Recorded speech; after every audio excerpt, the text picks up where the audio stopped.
সুপ্রভাত। কেমন আছেন সবাই? আমি অনন্যা, অনন্যার ব্লগসের আরও একটি ঝাঁ চকচকে নতুন ব্লগে আপনাদের সকলকে জানাই অনেক অনেক অনেক স্বাগত। আশা করছি আপনারা সকলে খুব ভালো আছেন, সুস্থ আছেন, সাবধানে আছেন, নিরাপদে আছেন। আমরাও বেশ ভালোই আছি। আজ দিনটি মঙ্গলবার, সকাল এখন 9টা মতো বাজে। আপনাদেরকে সাথে নিয়ে ঠিক এখন থেকেই আজকের ব্লগটি আমি শুরু করছি। যথারীতি সকালে ঘুম থেকে উঠতে আজ আমার ভীষণই লেট হয়ে গিয়েছে, কারণ মা আমাকে ঘুম থেকে ডেকে তোলেনি। মা ঘুম থেকে ডেকে না তুললে আমি উঠতে পারি না, এটি আমার সব থেকে বড় দুর্বলতা। যাই হোক, শেষ পর্যন্ত যখন ঘুম ভেঙে তাকিয়ে চারপাশটা দেখলাম, তখন ঘড়ির কাঁটা 8টা 15। অতিরিক্ত লেট হয়ে যাওয়ার জন্য ঘুম থেকে উঠে দেখছি মা সমস্ত বাসি কাজগুলো সেরে ফেলেছে। মাকে যখন জিজ্ঞাসা করলাম, তুমি কেন আমাকে ডেকে দাওনি, মা বলছে, যা কুয়াশা, যা ঠান্ডা, এর মধ্যে উঠে তুই করবিটা কি? এত ঠান্ডায় আমি উঠেছি ঠিকই, আমি কাজ করছি, কষ্টটা শুধু আমার একার হচ্ছে। দুজনে মিলে করতাম, কষ্টটা দুজনের হতো, তার মধ্যে তোর শ্বাসকষ্ট বাড়াবাড়ি হয়ে যাবে। এই কষ্টের চাপ আমি নিতে পারবো না, সেই জন্যই তোকে ডাকিনি। চিন্তা করতে পারেন, এটা কোনো কথা? এই বলে আমাকে ডাকেনি, নিজে সব কাজ একা হাতে করেছে, এখন কোমরটা নিয়ে আর সোজাই হতে পারছে না। এই সকালের চিত্র দেখেই মাথাটা আমার আস্তে আস্তে খারাপ হয়ে যাচ্ছে। সত্যি তো, আমার একটু শ্বাসকষ্ট না হয়ে হতোই, তাতে কি এমন আসে যায়? শ্বাসকষ্ট যতগুলো বছর ধরে আমি সহ্য করছি, সেটা আমার গা সওয়া হয়ে গিয়েছে প্রায়। তবে হ্যাঁ, একটু বাড়াবাড়ি রকমের হলে ভীষণ কষ্টই হয়, জ্বরও আসে। যাই হোক, যে অসুখ ক্রনিক হয়ে গেছে তা খুব একটা বেশি কষ্ট কিন্তু দেয় না, লক্ষ্য করে দেখবেন। যেমন শ্বাসকষ্টটা আমার গা সওয়া হয়ে গেছে। যাই হোক, মায়ের এই কোমর ব্যথা দেখে ভীষণই খারাপ লাগছে যে নিজে কেন উঠতে পারি না আমি, এই প্র্যাকটিসটা এখনও কেন করে উঠতে পারিনি আমি। কোথাও না কোথাও গিয়ে দোষটা বোধহয় আমারই। যাই হোক, দেখুন, সকালে ঘুম থেকে উঠে ফ্লাক্স থেকে চা ঢেলে খেলাম, কারণ মা বাবার তো চা পর্ব সারা হয়েই গিয়েছিল।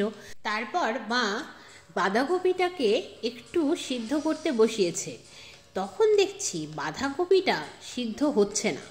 তারপর ভালো করে খেয়াল করে দেখলাম গ্যাস তো অফ হয়ে রয়েছে। গ্যাসটা যতবারই জ্বালাতে গেলাম দেখলাম জ্বলছে না। বুঝলাম সিলিন্ডারে গ্যাস ফুরিয়ে গিয়েছে, তাই আবার সিলিন্ডারটাকে বদলে দিলাম। তারপর জানতে পারলাম মা আজকে মঙ্গলচণ্ডীর ব্রত করবে। মা যেহেতু শুধু বৈশাখ জ্যৈষ্ঠ মাস নয়, মা প্রতি মাসেই একটি মঙ্গলবার উপবাস রাখে মা মঙ্গলচণ্ডীর নামে। সেই উপবাসের দিন মা আজকে ধার্য করেছে, কারণ পরের সপ্তাহের মঙ্গলবার আসতে আসতে অগ্রহায়ণ মাস শেষ হয়ে যাবে, পৌষ মাস চলে আসবে। সেই জন্যই আজ উপবাস রেখেছে। আমাদের ঠাকুর ঘরে মা মঙ্গলচণ্ডীর একটি ছবি রয়েছে, সেই মা মঙ্গলচণ্ডীকেই ফুল দিয়ে যথারীতি তার সামনে ভোগ রেখে মা মঙ্গলচণ্ডীর ব্রত উপবাস রেখে থাকে। আর ব্রত কথা পড়ে, যেটা 12 মাসে মঙ্গলচণ্ডীর ব্রত কথা। তো মা মঙ্গলচণ্ডীর উপবাস করেছে, আর আমি একটু ফল মিষ্টি এনে দেবো না তা আবার হয়? যতই ঠান্ডায় জুবুথুবু হয়ে থাকি না কেন, যথারীতি রেডি হয়ে বেরিয়ে পড়লাম আমার বাড়ি থেকে অনতি দূরে অবস্থিত পাওয়ার হাউস বাজারটিতে। ওখানে গেলেই অনেক কিছু আনতে পারবো, এই আশাতেই বেরোলাম। সেই বাজারে গিয়ে যথারীতি খুঁজে খুঁজে শুধুমাত্র মঙ্গলচণ্ডী পুজোর জন্যই ফল কিনলাম এমনটা নয়, কাল বাদ পরশু বৃহস্পতিবার, সেই কথা মাথায় রেখে বৃহস্পতিবারের জন্য মানিক কলা আর 4টি নিখুঁত পান কিনে নিলাম। তারপর বেরোনোর সময় দেখছি মাছ বাজারে বেশ দাম কম রয়েছে আজ, কিন্তু আমার কিছু করার তো নেই। মঙ্গলবার, একে নিরামিষ, তার মধ্যে মায়ের উপবাস, কোনো প্রশ্নই আসছে না মাছ নেবার। তারপর দেখলাম সবজি বাজারটাও ঘুরে ঘুরে, কিন্তু কিছু করার ছিল না। যে একটা পুচকি ব্যাগ নিয়ে গিয়েছিলাম শুধুমাত্র পুজোর বাজার করব বলে, তার মধ্যে সবজি ভরার আর জায়গা নেই। অগত্যা বেরোনোর সময় যখন দেখলাম গাছ বিক্রি হচ্ছে, তখন আর নিজেকে ধরে রাখতে পারলাম না, জানেন। দুটো ছোট ছোট গাঁদা গাছের চারা কিনলাম, যাতে নাকি রক্ত গাঁদা হবে, আর তার সাথে কিনলাম একটা হলুদ আর একটা সাদা চন্দ্রমল্লিকা গাছ, যাতে অনেকগুলো কুড়ি রয়েছে, এরকম দেখে শুনেই কিনলাম। তারপর ফেরার সময় মিষ্টির দোকান থেকে খেজুরের গুড়ের সন্দেশ কিনে টোটোতে চড়ে বাড়ি ফিরলাম। বাড়িতে এসে দেখছি মা স্নানে গেছে। ভালোই লাগলো দেখে, কারণ ঠিক সময়েই মায়ের পুজোর জন্য সঠিক উপকরণগুলো এনে হাজির করতে পেরেছি। তারপর যথারীতি ড্রেস চেঞ্জ করলাম, ফ্রেশ হলাম, চলে এলাম রান্নাঘরে রান্না করতে। আজ যেহেতু মায়ের উপবাস, কিন্তু বাবার আর আমার খাওয়ার কথা রয়েছে ভাত।